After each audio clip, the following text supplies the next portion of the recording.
assim, o PT, né, é partido do nosso atual presidente, em termos de marketing, sempre foi fantástico, a gente tem que reconhecer, né, quando tem um bom trabalho. A gente não pode dizer, assim, que né, aí a ética política, vocês sabem, acho que talvez não combine muito, mas que é um trabalho extremamente bem feito de comunicação, de uso de simbolismos, de arquétipos, de criação de marca, é fantástico. Acho que a gente pode falar, assim, sobre isso um dia, acho que é um assunto interessante, polêmico, porém interessante. Sim, sim. O próprio Lula, né, a gente vê mudanças no arquétipo dele, e aí como que essa mudança fez com que ele finalmente ganhasse uma eleição. Total. Com certeza é um assunto fantástico. Assim, acho que a política bem direcionado por quem entendia o que estava fazendo. Exato, sendo não Lula era um excelente comunicador. Não era aleatório, não é nada aleatório do que a gente vê, né? Acho que dava mesmo um bom tema de podcast. Total. Acho que a gente vamos anotar aí na agenda para falar sobre isso aí, né? Talvez a gente seja cancelada, mas tudo bem, faz parte. sem trazer opiniões políticas. Encontrar alguns Júlios. Total. Tá aí um terreno espinhoso, né? Falar de política, de marketing certeza. Político, que é o nosso caso. De política a gente não entende. Nosso assunto não é esse. Mas continuando aqui nos arquétipos, então, né? Voltando aqui pro assunto de hoje. Voltando. Fê, e aí como que isso veio pro marketing? Então, como que a gente chegou ali nos 12 arquétipos do marketing? Então, tem duas moças muito estudiosas, brincadeiras, né? A Margaret Mark e a Carol S. Pearson, que são as autoras deste livro aqui. Não sei se vai dar para ver, tá ao contrário, né? Mas é O Herói e o Fora da Lei. Excelente para quem quiser aprofundar nesse assunto que a gente vai só pincelar aqui agora, né? Sim. Então, elas foram com base aí, né, em tudo que a gente já viu, no que trouxe o Jung, no que trouxe também o Campbell nessa área de arquétipos. Então, elas começaram a estudar empresas e marcas empresariais para tentar entender o que é que fazia, o que existia em comum entre aquelas marcas que eram as grandes marcas, as marcas mais valiosas do mundo. Né? E aí elas encontraram alguns padrões que elas catalogaram dentro de 12 arquétipos de marca. Então, esses arquétipos que elas duas criaram, nada tem a ver com os arquétipos de Jung, por exemplo. Pode ter até alguma similaridade, mas elas usaram a teoria como base para aplicar totalmente numa visão mercadológica, tá? E esses arquétipos, eles vão representando ali, como toda boa marca tem que fazer, são aspectos humanos. Por quê? Porque a gente precisa, né? Nós humanos, nós precisamos nos identificar com outros humanos, né? E as marcas, as marcas não são pessoas, né? Se não são marcas pessoais, não são pessoas. Então, elas precisam englobar aí uma série de comportamentos e significados, comportamentos mesmo, né? Comportamentos, neste caso, arquetípicos, para fazer com que as pessoas consigam ter essa conexão ali. Então, eu tenho uma conexão com uma marca qualquer que eu gosto muito de usar. Por quê? Porque aquela mensagem daquela marca e o arquétipo que aquela marca está trabalhando, ele foi construindo de uma forma que eu me identifico com aquilo. Me identifico num grau pessoal mesmo. Ou porque aquela marca representa algo que eu gostaria de ser, ou algo que eu de fato sou. Tá? Então, humaniza, né, Fê? Exato. A gente tira daquele status de coisa, né? Tipo assim, uma marca é uma coisa. Como que a gente humaniza aquilo para fazer com que as pessoas consigam se conectar? Como a gente sempre fala, as pessoas se conectam com pessoas. Então, quais características a gente consegue colocar ali, imprimir naquela marca para que ela tenha uma personalidade? Personalidade Sim. É um dos nossos pilares, né, de construção de marca dentro da nossa metodologia, do guia da alma da marca. Como que ela consegue criar uma personalidade humana para que ela consiga fazer essa conexão?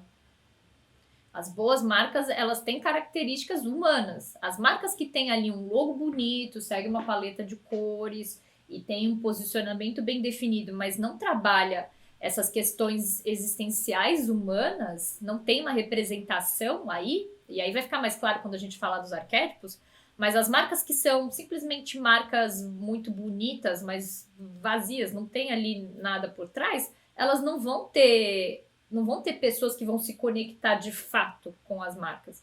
Eu sempre estou trazendo esse exemplo aqui porque ele realmente é muito emblemático, mas você não vai ver a mesma conexão de consumidores, por exemplo, de uma Apple com o de outras marcas. Você não tem os consumidores da Samsung sendo assim super fãs da marca e fazendo fila lá para comprar o celular ou tendo orgulho de usar a marca. Eu posso comprar, mas eu não tenho uma relação próxima com a marca, ela não me representa de alguma forma. No entanto, quem compra a Apple faz parte de uma tribo ali que tem uma representação muito clara, porque a pessoa se identifica com aqueles valores que estão ali. Que valores são o quê? Valores são coisas humanas, né? Que a gente está trazendo para as marcas espertamente, mais uma vez, porque é o que funciona. Então, se os humanos se conectam com coisas que são, ou com coisas, né, que se conectam com aspectos humanos, eu preciso trazer esses mesmos aspectos humanos para uma marca, por exemplo. Então, é por isso que, ao identificar e ao olhar essas marcas, elas conseguiram ver que determinadas marcas, essas maiores e as mais famosas, elas podiam ser enquadradas aí dentro desses 12 arquétipos, ou seja, dentro dessas 12 ideias primordiais ali de comportamento, de representação, de valores, de ideias, etc. E que não variavam muito entre si. Então, tinha algo em comum entre elas que elas catalogaram nessas 12. Elas poderiam ter chegado em 36, elas poderiam ter chegado em 2, enfim, né? Mas elas catalogaram em 12 porque foram os 12 que elas identificaram como sendo os mais relevantes em termos mercadológicos. E aí a gente já pode entrar nos 12, né, trazendo alguns exemplos para ficar mais claro, mas elas fizeram algumas subdivisões ali desses arquétipos. E aí a gente começa num primeiro grupo, que é um grupo de necessidade por segurança versus uma busca pelo desafio. E aí a gente tem 3 arquétipos humana. Ali. Exatamente. Olha só como é que é completamente total. Humano. Completamente existencial humano. Total. E aí a gente, falando de marcas, trazendo essas necessidades, essas características, essas buscas humanas, né? Então a gente tem ali dentro, a gente vai falar sobre cada um deles, mas a gente tem o cuidador, o criador e o governante. E aí como o primeiro então, que é o cuidador. O cuidador, ele é aquela representação, né? Ele representa aquilo que tem o desejo de ajudar, de cuidar mesmo do outro, de solucionar esses problemas, né? Tratar o outro como ele gostaria de ser tratado. Então, o arquétipo do cuidador. Pensando em marca, qual marca que a gente poderia trazer, que a gente poderia pensar? A Volvo. Por quê? Porque a Volvo, ela tem... já ia citar... Total, né? Já é marca de família, né? Não é Jeep, que é para você se aventurar e fazer trilha. Então já é uma marca que vai trazer carros maiores, são mais seguros. Então tem essa coisa do cuidador, muito também da mãe, né? Quando a gente pensa numa mãe, a mãe traz esse arquétipo também do cuidado, né? Então a Volvo lembra muito. Médicos Sem Fronteiras é outro. Então, porque obviamente, né? Clássico, Médicos Sem Fronteiras, né? Por quê? Porque traz essa questão do cuidar também. Então também ativa esse arquétipo do cuidador. Aí a gente tem o outro arquétipo também nessa subdivisão que elas fizeram, que é o arquétipo do criador, que é uma pessoa que tem... É um arquétipo que tem o dom de criar, da criatividade mesmo, da inovação, né? De trazer aquilo que tornar uma ideia viva, né? Trazer uma ideia à vida. Então é uma pessoa que está sempre... Mais uma vez pessoa. É um arquétipo que está sempre trazendo... Sim, está sempre trazendo essa coisa de criar algo que não existe. E aí, olha que interessante. A Fê acabou de trazer um exemplo. Desafiar o status quo, né, também. Exato. Desafiar aquilo que... É meio aquele assim, você não consegue fazer isso, né? E aí a pessoa... Não, eu crio, né? Me veja aqui, olha, eu consigo criar. E aí a gente traz um exemplo que pode ser bem óbvio, assim, que é o exemplo da Apple. E aí, quando a gente pensa, olha só como a gente tá falando sempre essa conexão pessoal, né? A Apple, a própria marca tem isso através dos produtos que ela, posicionamento, obviamente, as características, os atributos de marca dela, mas o próprio Steve Jobs também não tem essa, evoca totalmente esse arquétipo do criador, do cara que vai lá e faz, que traz o diferente, que inova, né? Outro que tem também a Lego. Então, Lego. O que você pensa quando a gente fala Lego? É o criar, é o inventar, é o construir, o fazer acontecer, né? Então também tá dentro desse arquétipo. E aí a gente tem um outro arquétipo terceiro, seria o do governante, que aí o foco é o governar mesmo, é o poder. Então, o governante, o controle. É ele que sabe, é ele que controla, ele tem o poder para aquilo, né? Então, ele traz a questão do status também, da previsibilidade, de uma estabilidade. Ele governa. E aí, marcas que a gente consegue pensar. O Rolex, então, tá ali no braço, o produto já traz aquilo bem claro. A campanha clássica, se ninguém nota seu pulso, tecnicamente você está morto. A Rolex, brilhante. Exatamente. Brilhante. Exatamente. E aí o governante, ele traz também essa questão do status, né? Então, não são produtos baratos. Então, não é aquilo que mundo... aquilo que todo mundo tem. Porque ele precisa disso, dessa diferenciação, né? Do ser notado. Ele governa. A Microsoft também traz esse arquétipo do governante. Muito do Bill Gates também, se você for parar pra pensar, né? Aquela coisa mais quadradinha, assim, ele meio autoritário mesmo, como aparentemente ele é. Ele aparenta Uhum. Mas às vezes puxa muito do fundador da empresa. Às vezes não, né? No geral, assim, puxa muito da personalidade mesmo da pessoa que criou aquela empresa, né? Pega muito a cultura. E aí uma próxima marca que tem até o nome de uma pessoa, que é Johnnie Walker. Então, olha só, né? Já traz ali no próprio nome, mas também evoca esse arquétipo. Quando você pensa em alguém que toma essa bebida, você não tá pensando numa pessoa que ela tem uma postura corporal de governante, né? Que depois daquele dia de decisões difíceis, vai lá e toma um Johnnie Walker. Que tá acostumado a mandar, né? Que chega num lugar chegando, essa questão do poder mesmo. Então a gente não... Você vê as campanhas, eles retratam muito isso, né? Então é o cara que senta naquela cadeira de couro, assim, depois de Exato. Né? Aí ele dobra as mangas da camisa dele, carésima, e aí lá põe o Johnnie Walker. Então tudo é construído, todos esses arquétipos, eles são ali trabalhados sempre na comunicação, né? A mesma coisa a Volvo, você não vai ver a Volvo fazendo uma campanha de mostrando a potência do motor. Não faz sentido, né? Dividir um patrocínio com a Red Bull, né? Um evento ali que tem Red Bull e Volvo ao mesmo lado. Pode ficar, a não ser Copa do Mundo, que fica, meio que uma salada de fruta ali de patrocínios, né? Porque afinal de contas é Copa do Mundo, é mais pela visibilidade, eu acredito, aí sim. Pela visibilidade e por querer se associar ao sentimento do momento também. Então a gente associa a Copa do Mundo ao quê? É uma competição, tem muita alegria envolvida, então também tem... Aí às vezes pode fazer sentido, né? Dependendo mas claramente mais pela visibilidade. Super Bowl, né? Super Bowl é um exemplo bom também. Outro exemplo. Todo mundo vai. Sim, é o assunto do momento, né? O mundo não se fala em outra coisa. Super Bowl também, os Estados Unidos e várias partes do mundo também esperam por aquilo, né? Mas no geral a gente não vai ver patrocínio de evento, de marcas muito opostas patrocinando a mesma coisa. Em regras gerais, né? Por quê? Porque aquilo ali vai ter um significado diferente, vai despertar na pessoa um significado mesmo, uma percepção diferente daquilo que a marca trabalha em si.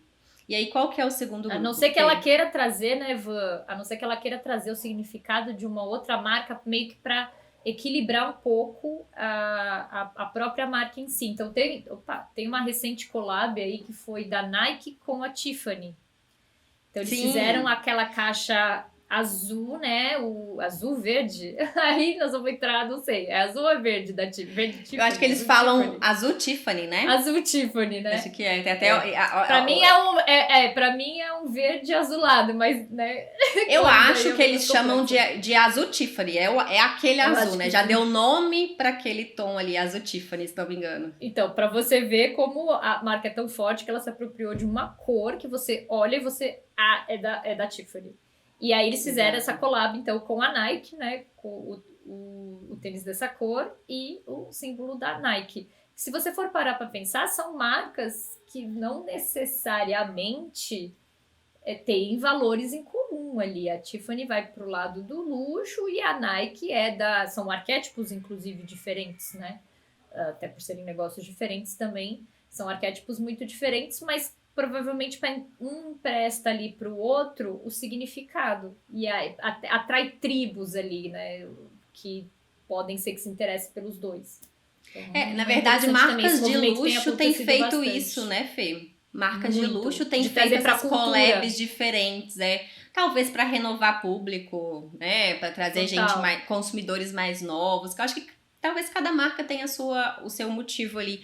Mas é muito bem lembrado. É bom falar, né, Van, que elas não perdem a essência. A Nike não vai pegar os valores da Tiffany e trazer para ela. Ela está usando os valores de outra marca para se associar um pouco com aquilo e com aquele público. Mas não necessariamente ela vai mudar em essência o que a marca é de fato.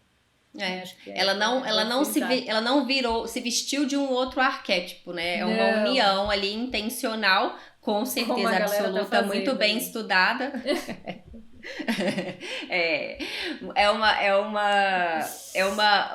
Algo muito bem estudado ali, né? Com objetivo comum para criar. E nesse mercado de alto luxo, é comum a gente ver bastante esse tipo de... Estamos vendo bastante esse tipo de collab, né? O que é muito interessante. Sim, preparando também um pouco do terreno, eu acredito, para as gerações mais novas que não tem tanta essa conexão e essa necessidade de status dessas marcas mais luxuosas. Então, estão trazendo aí significados associados, não à toa, nada é à toa, né? Mas claramente é algo aí para embarcar mais com as gerações hoje, né? Então, entendendo o momento e sabendo também ser esperto de aproveitar esse momento. Né? E aí, Fê, essa mistura é interessante, né? Trazendo talvez um pouco para essa realidade mais palpável. Vamos pensar num pequeno negócio e misturando, mas sem sair do seu arquétipo. Suponhamos um tatuador. O cara é tatuador, então a gente nem falou sobre esse arquétipo ainda, mas ele pode trazer mais ali o arquétipo do fora da lei, né? É aquele cara que ele vai quebrar convenções sociais. Então, o tatuador, no geral, esse nicho de tatuagem no geral, não vai ter muito o arquétipo do cuidador, por exemplo. Talvez do governante. Vai fazer muito sentido. Evoca muito fora da lei, né? Mas sei lá, de repente um tatuador, ele pode querer mesclar ali a sua imagem, amenizar, entre aspas, a sua imagem, e aí ele usa terno. Ali no estúdio dele, ele usa terno e gravata todos os dias, porque ele quer contrabalancear esse arquétipo. E aí funciona? Ele tá saindo do arquétipo fora da lei? Na minha opinião, não. Por quê? Porque até ele usar um terno e uma gravata ali no ambiente, no estúdio dele, ali no negócio, no nicho dele, reforça um pouco desse arquétipo do fora da lei. Ele tá quebrando uma convenção social ali, uma regra, né? Uma lei social, e ele é um tatuador, de repente tatuagem até aqui no pescoço, tatuagem no rosto, e você entra e é um cara de terno e gravata. Aquilo ali tem um contraste, tem uma diferença. Exatamente. Então, assim, eu acho que dá para brincar bastante com esses significados e se mantendo no seu arquétipo, não se corrompendo, não gerando uma confusão, mantendo a coerência quando você sabe muito bem aquilo que você quer, essa ideia de marca que a gente quer criar na cabeça da outra pessoa. Exatamente, né? Você deu um exemplo aí de uma marca que seria talvez uma marca até pessoal. A gente vai falar mais pra frente, né, sobre se faz sentido, né, pra marca pessoal usar arquétipo. ou se faz de você trazer algo que tem mais em você, mas enfim, né? Não vou me adiantar, mas é que esse foi um exemplo muito bom, né? Foi muito bom mesmo de que é possível você ser diferente e você usar alguns elementos ali de arquétipo, mas sem perder a própria essência, né? Então é bem interessante. Exatamente. Sem deixar a sua verdade, né? Exato. Aí vamos, então, aqui dando sequência para o grupo 2 de arquétipos. Então, a gente disse são 12, são 4 grupos que são separados aí por essas questões existencialistas mais fortes. E aí o segundo grupo, então, ele vai fazer aí o balanço entre a necessidade que a gente tem de conexão, muito humano também, e a busca por significado, então, de representar algo, né? E aí, dentro desse grupo, a gente tem 3 arquétipos, que são, o primeiro deles é o arquétipo do cara comum, que é literalmente o que significa o nome, um cara comum. Então, é alguém que não quer se destacar na multidão, é alguém que é o amigo de todo mundo, ele quer pertencer, né? O desejo existencial dele é de pertencer, então de ser igual aos demais, e aí por isso ele não vai se destacar, né? E aí tem algumas marcas que abraçam muito bem isso. Então, a gente tem as Casas Bahia, por exemplo. Tem o arquétipo do cara comum, que é o para todo mundo, né? Então, todo mundo pode vir aqui comprar. A gente tem várias opções de pagamento, que são todos bem-vindos. A Nivea é uma marca que não tem, assim, creme Nivea, né? Aquele creme azulzinho da latinha, tinha na casa de todo mundo também. Então, é uma marca que ela vai trabalhar muito mais esse aspecto do todo mundo pode ter. Então, claramente, não faz sentido trabalhar o aspecto do cara comum em produtos de luxo, por exemplo. Porque um produto de luxo não é para todo mundo. Aí, para isso, a gente tem um outro arquétipo que vai fazer muito mais sentido e que está aqui dentro desse grupo, que é o arquétipo do amante. Então, o arquétipo do amante, ele vai trazer o quê? É a sedução, é o amor, é a sensualidade, não a sexualidade aflorada, mas a sensualidade, aquela coisa da sedução mesmo, né? Muito, inclusive, atrelada mais aí ao arquétipo feminino mesmo. Então, você sempre, quando você vê um comercial de perfume, o da Chanel, é clássico. Ele vai pegar uma mulher belíssima, no geral uma mulher conhecida, por exemplo, o primeiro que me vem na cabeça é uma campanha que foi feita com a Nicole Kidman e o Rodrigo Santoro, né? Acho que da época do Moulin Rouge. E aí é toda aquela sedução, tal. A Chanel, ela trabalha esse arquétipo do amante, assim, de forma escancarada. A Chanel, uma outra marca que talvez não seja tão óbvia que está trabalhando o arquétipo do amante, é a Ferrari.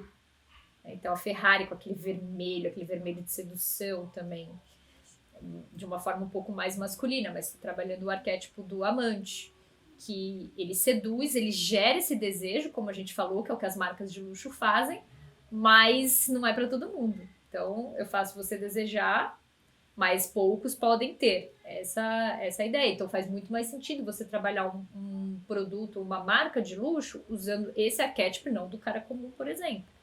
Ou marcas também de perfume, como eu disse, de artigos de luxo, de maquiagem, né, no geral, também a parte de estética, e também a alimentação, principalmente aí produtos que têm um valor agregado mais alto. Então, por exemplo, o sorvete Häagen-Dazs, né, a marca Häagen-Dazs, que é um sorvete que tem um valor mais alto.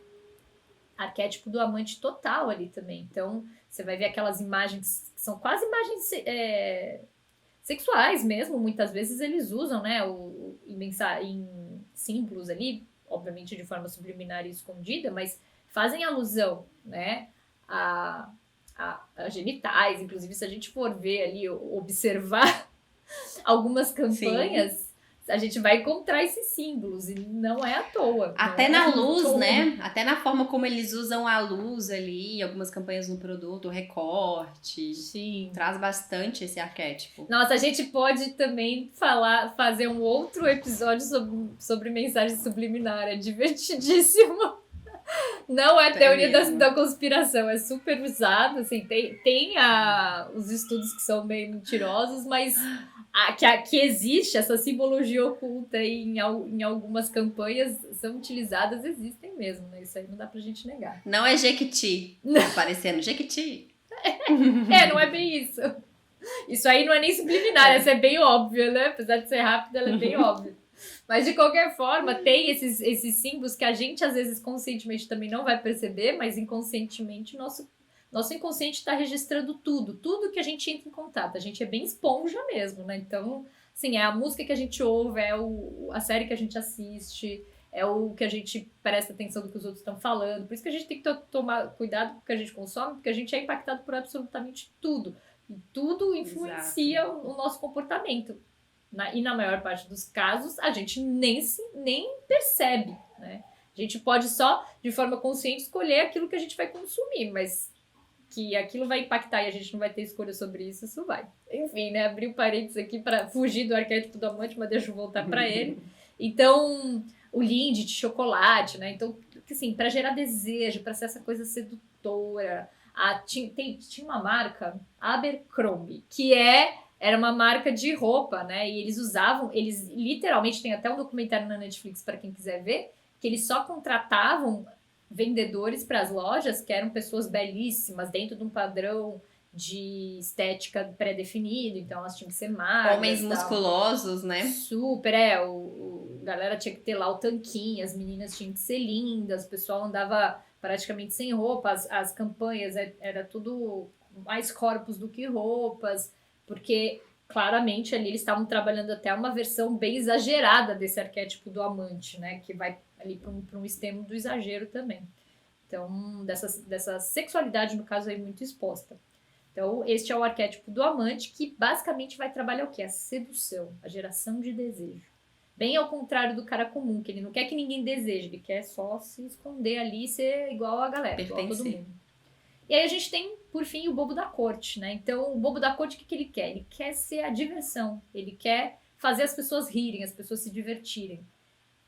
Assim, as marcas mais clássicas dentro desse arquétipo, e aí quando falar, vocês vão, claramente, Pepsi, Burger King, que inclusive adotam, né, uma postura de sempre tirar sarro ali das concorrentes que são o McDonald's e a Coca-Cola, nesse caso, né? Então, por quê? Porque o arquétipo que elas têm de fazer as pessoas rirem permite com que elas façam isso, né? Então, tá dentro ali da imagem que elas escolheram construir. O M&M's também, né? M&M's que tem aqueles bonequinhos lá, que às vezes aparece sem roupa, faz gracinhas, enfim. Segue aí o arquétipo do bobo da corte. Tá? Então, aí a gente fechou esse grupo aqui, né, Van? E aí, qual é o próximo grupo de arquétipos, então? Então, a gente tem o terceiro grupo, que é o grupo crescimento e evolução versus ajudar os outros. Aí a gente tem mais 3 arquétipos ali, que são os arquétipos do herói, do fora da lei, que eu tinha falado aqui, mas a gente vai detalhar, e o arquétipo do mago.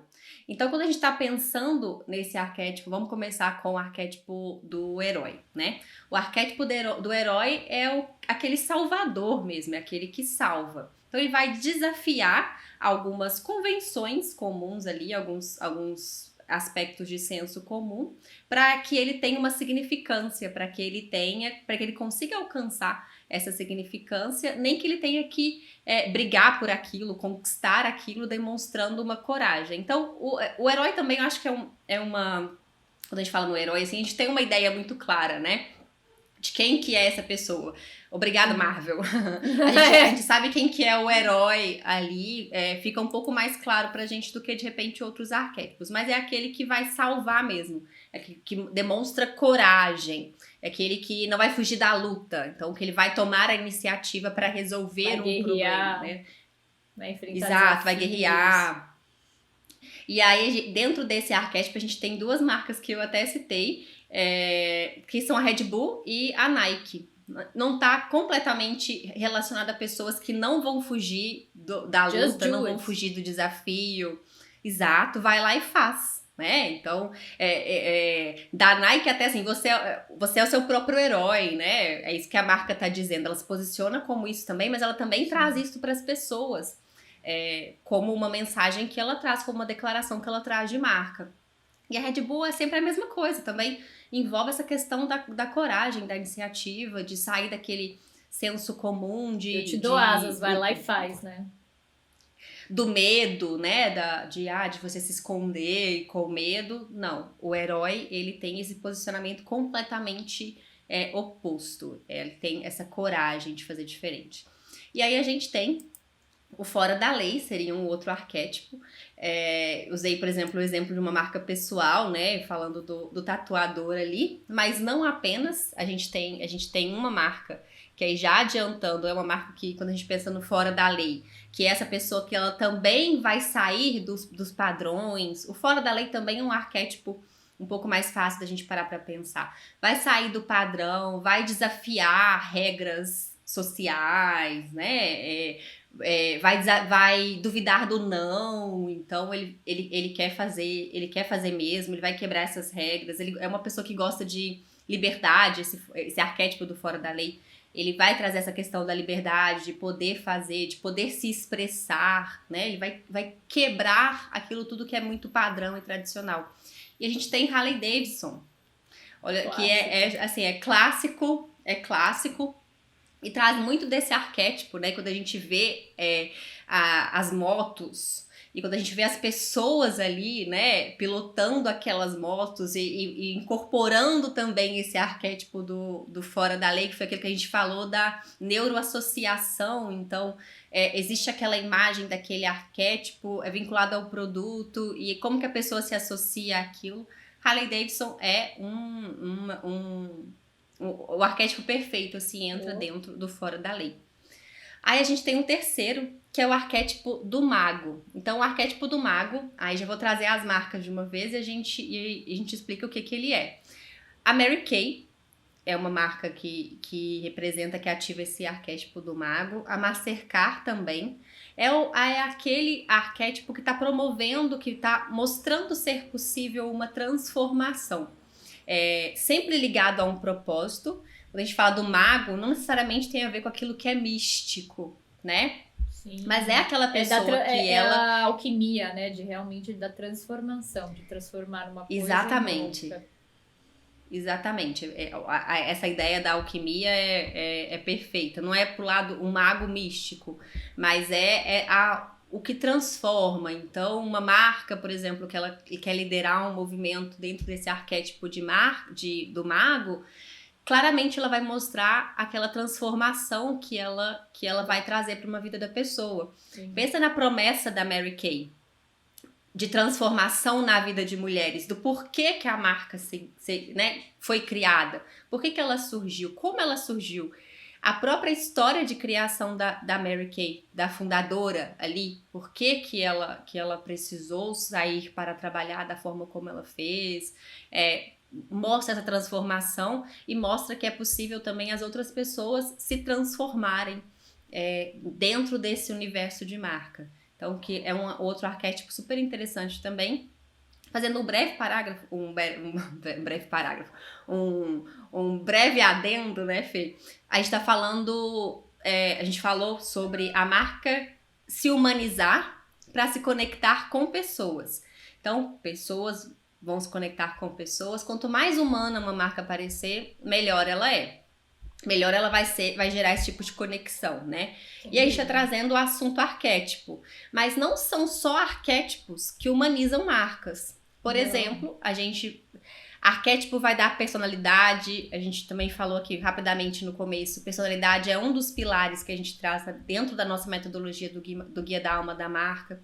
Mas também, lembrando agora, o meu parênteses foi por causa da história da Mary Kay, que a história de criação de uma marca humaniza a marca, os valores humanizam uma marca, as crenças humanizam uma marca, o ritual dela ali, a rotina, o que ela faz todo dia, que reforça uma visão de mundo, humaniza a marca, né? Então, não são apenas arquétipos que são usados para criar essa humanização das marcas e gerar essa conexão, construir comunidades. Existem outros pilares de marca também.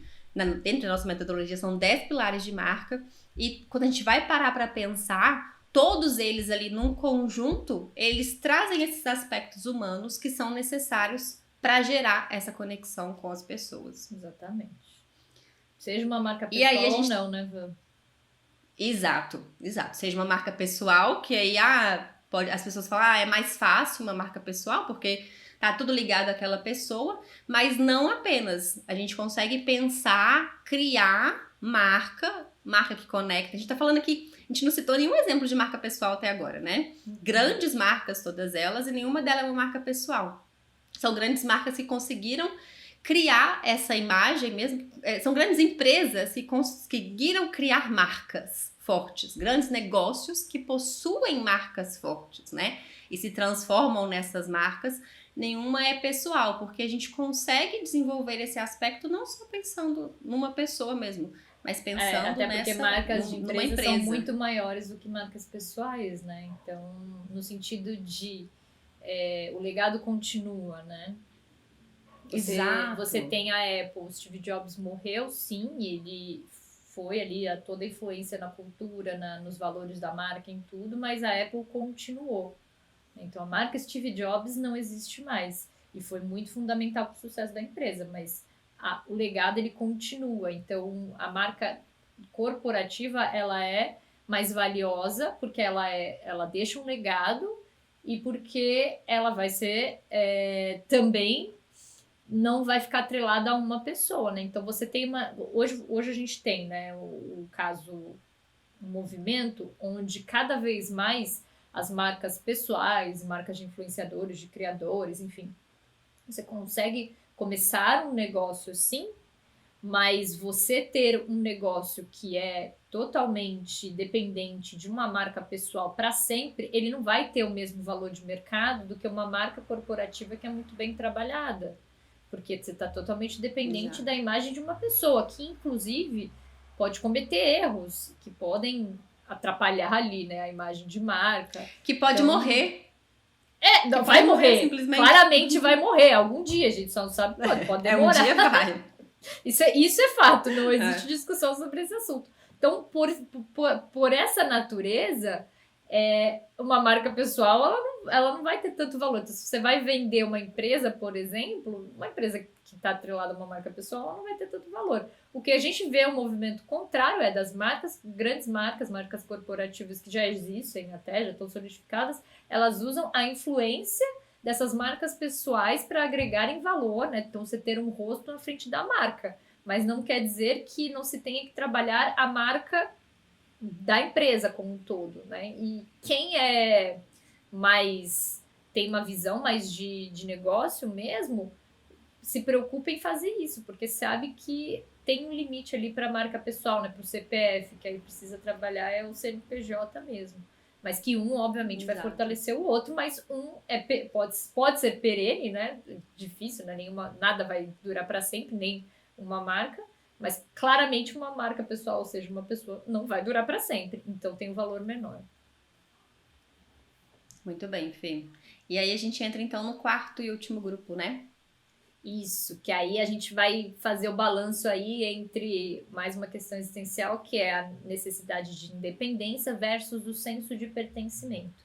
Então, dentro desse grupo aí de marcas que representam o balanço dessas forças, a gente tem a do inocente, que é a marca que vai falar com a nossa criança interior, que olha o mundo com uma certa pureza, vê uma certa magia, e aí quando você pensa nisso, assim, não tem nenhuma marca que faz melhor esse resgate aí da inocência, vamos dizer assim, do que a Disney, né? Então, todo o legado da Disney foi criado em torno desse arquétipo de marca, de trazer a magia para a vida das pessoas, que era o que o Disney queria lá atrás. Então, de trazer esse refúgio do mundo real, que às vezes é muito duro, a Disney, ela traz um lugar onde é seguro. Até a própria Disney World, né, foi criada para ser isso, para ser esse refúgio ali, onde você pode ser criança novamente, onde a criança pode ser criança, enfim, né? Então, se cria-se um mundo mágico. A Coca-Cola faz o mesmo também, então tá sempre com um ar de fantasia, né? Aquela coisa de fala da felicidade, de ser leve, né? São marcas que vão trabalhar, como vão pegar muito mais pro lado da criança, então vão trazer essa leveza para a vida, mas ao mesmo tempo também não vão conseguir trabalhar produtos muito caros, né? Porque afinal de contas, as crianças não têm dinheiro. Né? Sim. Então, no geral, ali não é um arquétipo muito bom para trabalhar com produtos de alto poder aquisitivo, né? Que precisam aí de uma quantidade maior aí para serem adquiridos. E a gente tem uma marca que, por exemplo, que já saiu desse arquétipo, que trabalhou muito no passado, que foi o próprio McDonald's. Então, o McDonald's tinha lá o símbolo do palhaço, né? Do Ronald McDonald. As lojas eram muito mais coloridas, né? O vermelho, o amarelo. E hoje, se você for ver, até vi a comparação que hoje o McDonald's foi de uma criança feliz para um adulto depressivo. É. Mas tinha mesmo. A gente veio do... como é que chama o McLanche Feliz, que tinha o dia? McLanche Feliz. Mas era Mac Dia Feliz, alguma coisa assim? Não tinha um dia que era... Antigamente, existe o McLanche Feliz ainda, mas existia aquele dia de comer aquilo que era especial. Acho que tinha, sim. Tinha. E era muito criança, realmente, né? Era muito infantil. Isso hoje reflete... isso reflete uma mudança de posição de negócio mesmo. Mais uma vez, a marca reflete o posicionamento do negócio, né? E no caso, o McDonald's começou a ver o quê, né? Que com a onda aí de se comer mais saudável, de incentivar as crianças a comerem de forma mais saudável também, não dava para você vender McDonald's como sendo uma refeição que é legal das crianças fazerem o tempo todo, né? Então, eles começaram realmente a focar mais no adulto como uma refeição para... é a refeição do dia livre, assim, é um escape, ou é uma refeição rápida que você precisa fazer. Então, por isso também tem essa alteração aí no próprio arquétipo que a marca tem trabalhado aí nos últimos anos. Mas, de fato, mudou muito, né? As lojas hoje, elas têm, acho que um tom mais cinza ali, é mais sóbrio, não é aquela coisa muito colorida. As lojas Mac são aquela coisa até meio mais tecnológico, muito mais adulto mesmo, exato, né? Embora ainda tenha essa questão um pouco do lúdico. Pra trabalhar ainda nostalgia. Traga um pouco. Mas ela claramente a gente vê a marca indo para um outro lado estrategicamente, que também não é algo aleatório. Né? Estrategicamente a marca ela tá buscando um outro posicionamento, um outro público, então ela vai fazer essa transição. Exatamente, por questões, né, de mercadológicas aí necessárias para a sobrevivência do negócio no mercado, né? E aí não faria mais sentido ficar adotando o mesmo arquétipo. Então sim, as marcas também mudam e evoluem ao longo do tempo, né? Não, assim como os seres humanos, né? Mais uma vez aí também representando um comportamento humano. Aí o segundo arquétipo que a gente tem é o arquétipo do explorador, que é aquele que vai procurar então a independência, né? Ele vai atrás de desafios, ele quer liberdade, ele quer experimentar, ele quer realmente, ele precisa estar livre. Então aí você tem algumas marcas que vão trazer essa sensação aí de liberdade muito forte. Por exemplo, uma Land Rover, né? Então você vai pegar a estrada aí, você vai conhecer esse mundão.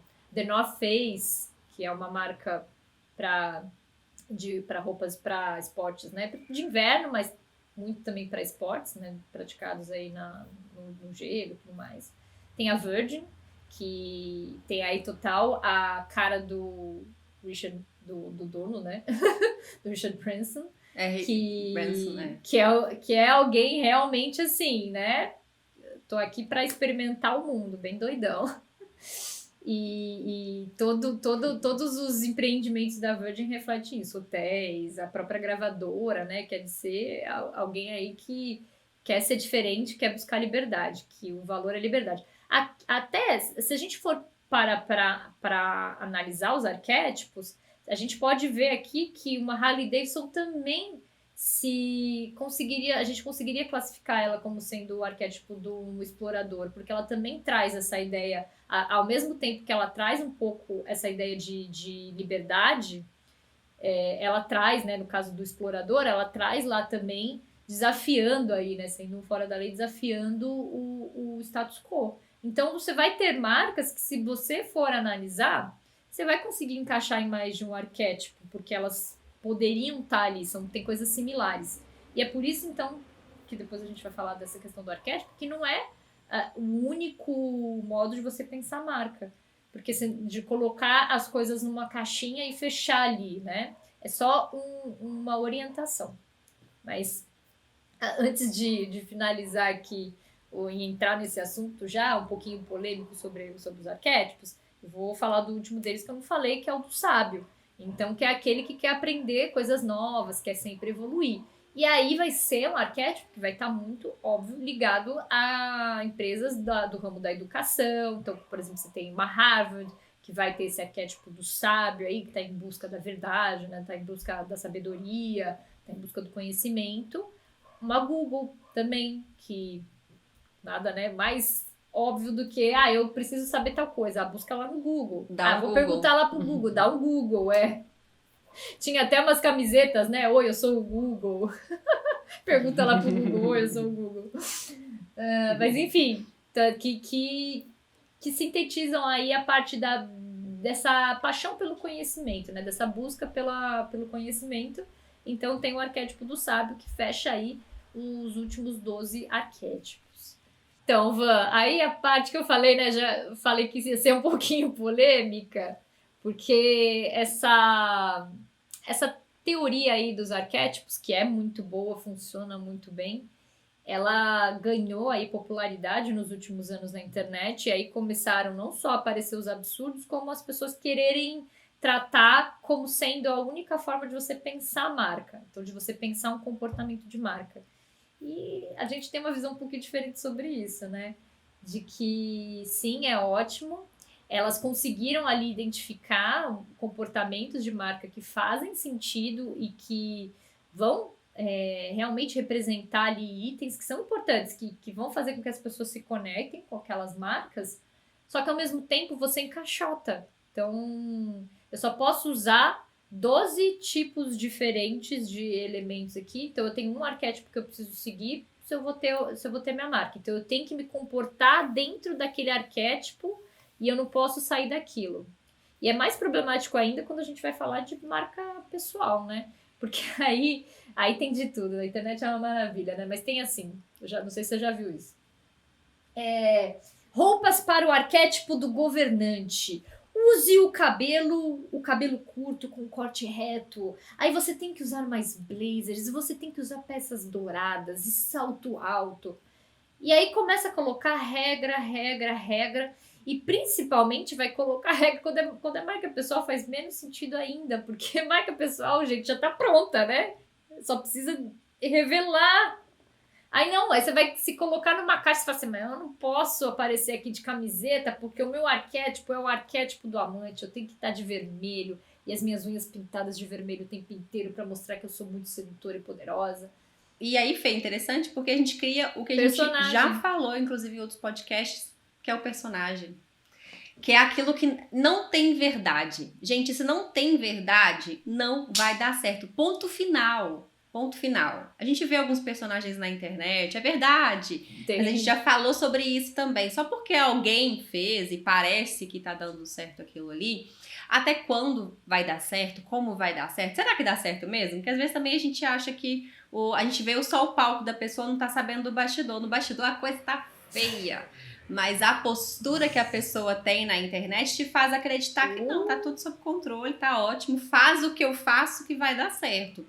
Então, se não tem verdade, não tem uma estratégia que vai funcionar. Você precisa trazer a sua verdade. Se encaixotar, se colocar dentro de uma caixinha ali, você não vai conseguir trazer à tona realmente a sua verdade, porque você vai precisar vestir aquilo ali para fazer sentido. E ao ponto, né, Fê, principalmente falando em marca pessoal, como você disse, você vai se aprisionar, você vai...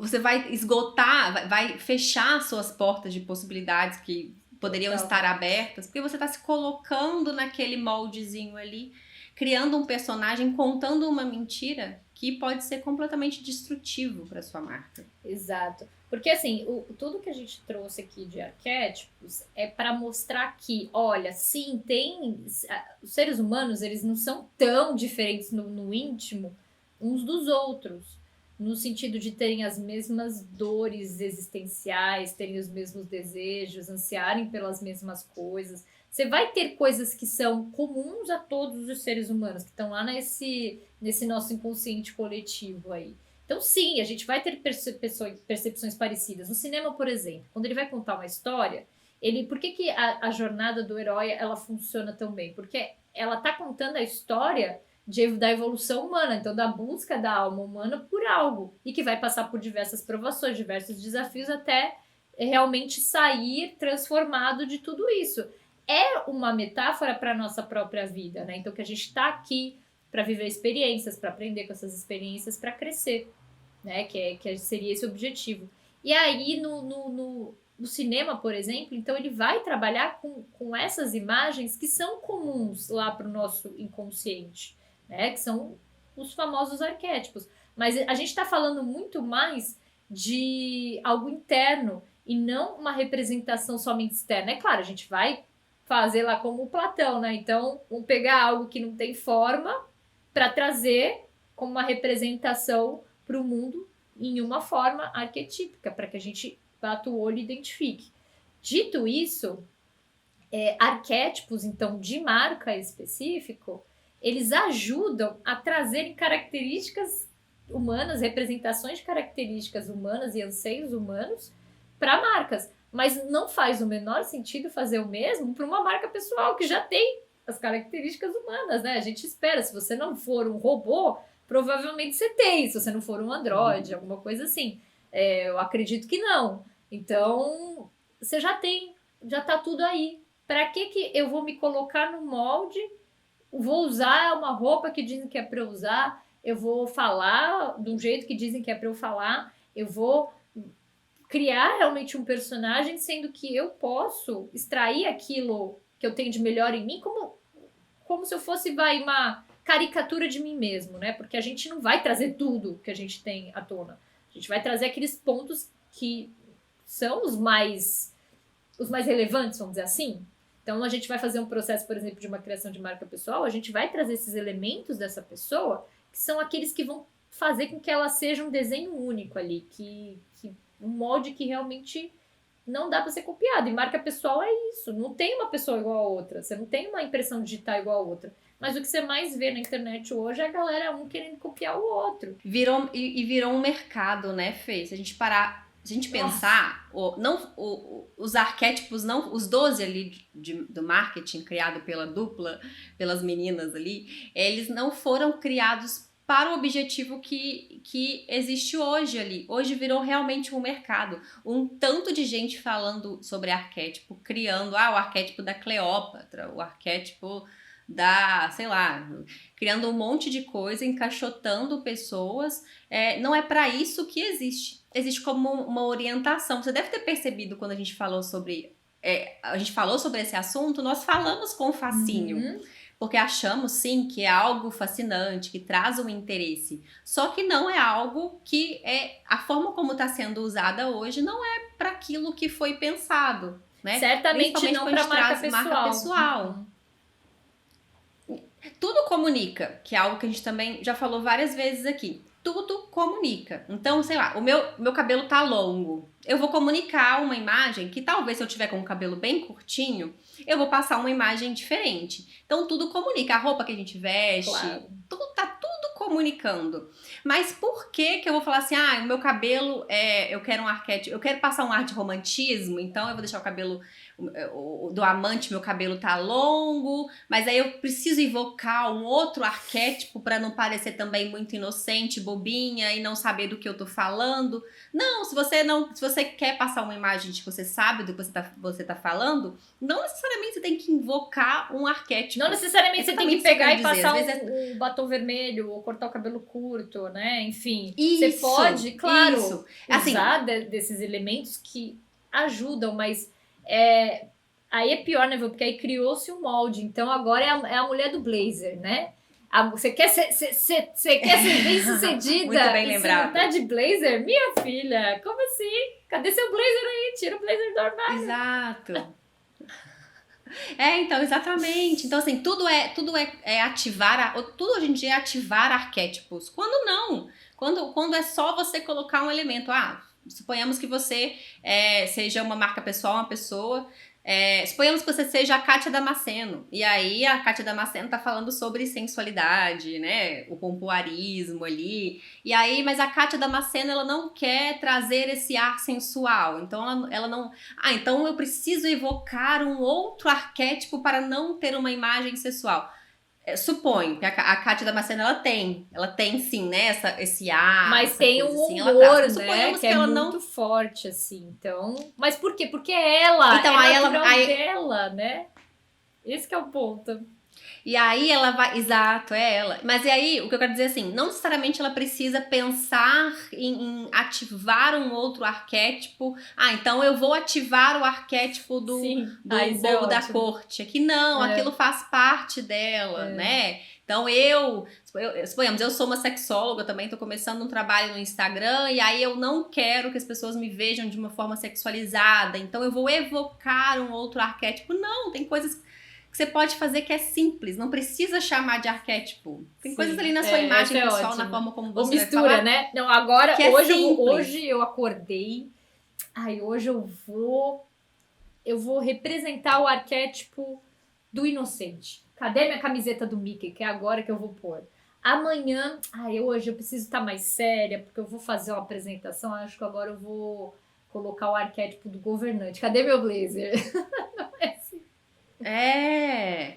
Então, virou mercado, é tudo arquétipo, milhões de pessoas ensinando a ativar arquétipo, e não foi para isso que foi criado, né? Então é exatamente isso que a gente tá trazendo. Especificamente esse de marketing que a gente tá falando, né? Que é essa teoria aí dos 12 arquétipos. Certamente não, totalmente distorcida. Aí tem gente que diz assim, não, eu sou uma mistura do arquétipo do cara comum com amante. Então você é meio esquizofrênico, né? Porque uma coisa nem combina com a outra. Não tem, eu vou usar um pouquinho o arquétipo desse com o arquétipo daquele, misturado com aquele, aí eu ativo, cada dia eu ativo um. Primeiro que é assim, né? Você não vai passar nenhuma imagem, você não vai construir o significado de marca que a gente tanto fala aqui, porque cada hora você está se comportando de um jeito que claramente não é o seu jeito de se comportar. E, enfim, né? E como já falamos, né, Fê? Marcas não são construídas simplesmente porque você escolheu um arquétipo e você está tentando se encaixotar naquilo ali. Existem outros aspectos de construção de marca, né? Outros. A gente acredita que existem 10 pilares, bases, né? Pilar é base, pilar é aquilo que sustenta e que não vai mudar, né? É aquilo que fica, é fixo e vai dar uma sustentação para a criação de algo. Então, a gente acredita que existem 10 pilares de construção de marca para que você consiga exatamente gerar aquela sensação, aquele significado, aquela imagem na cabeça das pessoas. E aí humanizar, como a gente disse, a sua marca, trazer a sua marca mais pro lado humano para você conseguir criar essa conexão, para você criar uma comunidade ao redor da sua marca mesmo. E aí você vai usar símbolo, vai usar personalidade, vai usar tom de voz, vai usar história, vai usar visão de mundo, vai levantar uma bandeira, vai dar voz para as pessoas, vai liderar um movimento, mas é tudo seu. Não é simplesmente eu tô fazendo branding porque eu escolhi o arquétipo do governante aqui e isso é branding. Mais importante ainda para a marca pessoal, mas vale muito também para a marca de empresa, né? Até, acho que puxando um gancho de algo que eu falei lá atrás, né? Que hoje a gente está vendo aí marcas que estão se unindo a outras para trazer esses aspectos diferentes ali para agregar naquela imagem. O que isso mostra, né? Isso mostra que talvez o que a gente conheça aí como marca está mudando no sentido de ter uma coisa um pouco até mais única. Então, em vez de você pegar também, eu vou criar minha marca, eu tenho que enfiar ela dentro desses 12 arquétipos, será que só existem esses 12? Mais uma vez, elas estudaram e elas trouxeram uma teoria. Uma teoria não é verdade, a gente pode ter N teorias aí dentro de um campo de estudo, e aí você pode ter um outro estudioso que vai fazer esse mesmo essa mesma amostragem e trazer outros aí, mais 30 arquétipos diferentes, outros 10 arquétipos, enfim, né, gente? O ponto é que não é uma vertente, não é a única, né, que existe de criar marcas. A gente acredita muito mais na criação de uma marca que ela é diferente, que esse é o propósito de uma marca, não é eu ter um comportamento que é igual para todo mundo. Então, sim, eu posso trazer, aliás, elementos arquetípicos para minha marca, com certeza. Eu posso trazer elementos arquetípicos, mas não é a única coisa mesmo que vai tornar essa marca uma marca com alma, que é algo que a gente faz aqui, né? A gente cria marcas com alma. Então, são marcas que, sim, podem trazer elementos de um arquétipo do inocente, mas certamente elas não vão se limitar àquilo, elas não vão entrar naquela caixinha e ponto. Então, elas vão ter ali um universo, uma voz que ela é única, uma personalidade que ela é única, uma história que é só dela, vários outros elementos que fazem parte aí do nosso guia, né, para quem quiser conhecer. A gente sempre deixa o link aqui na descrição, mas o ponto é, busque ser diferente, não ser melhor, né, mas busque ser diferente, não ser igual a todo mundo. E arquétipo, se você for seguir dessa maneira muito superficial, que é o que a gente vê hoje, né, com profissionais que muitas vezes não sabem muito bem o que estão falando mesmo, usam isso, essa metodologia de criação de marca de uma forma totalmente rasa, e aí criam, na verdade, cópia da cópia da cópia. Fica todo mundo igual novamente, seja marca, seja pessoas. Né? E com isso encerramos, então, o episódio de hoje, nosso episódio de número 16 sobre arquétipos. Conta pra gente o que você achou aqui nos comentários, qual que é a sua visão sobre o assunto. De repente você tem uma visão que ela é semelhante à nossa ali, ou não, você tem uma visão semelhante, uma visão diferente, você já usa, o que você já estudou sobre isso, o que você já viu outras pessoas falando sobre o assunto, conta pra gente aqui nos comentários pra gente poder conversar sobre isso. E a gente... Onde mais, Fê, que as pessoas podem nos encontrar aqui na internet pra gente continuar essa conversa? O lugar mais fácil de vocês encontrarem a gente é lá no Instagram, no @mechama_de_mkt. Aqui no YouTube, inclusive se você não está inscrito nesse canal, por favor, aperta esse botãozinho vermelhinho, dá curtida aí, deixa comentário também para se inscreva. Por favor, né? A gente está aqui toda quinta-feira com um episódio novo. A gente está também no LinkedIn, Fernanda Del Giudice e Vanessa Alckmin, nos nossos LinkedIns pessoais. A gente está em tudo quanto é lugar, né, Van? Estamos no Spotify, estamos no TikTok, e quem sabe aí em breve no Pinterest, mas vocês vão achar a gente mesmo. Não tem desculpa. Se vocês quiserem falar com a gente, manda aqui comentário no YouTube e lá no Instagram, que com certeza é o lugar mais fácil para vocês nos acharem. A gente também, né, para quem quiser contratar para fazer consultoria de marca, para conhecer o guia, a gente deixa o link aqui abaixo e aí a gente pode conversar nesses canais aí que vocês vão encontrar a gente mais facilmente. Então a gente encerramos o episódio de hoje, nós nos vemos na próxima quinta. Então a gente espera na próxima quinta-feira.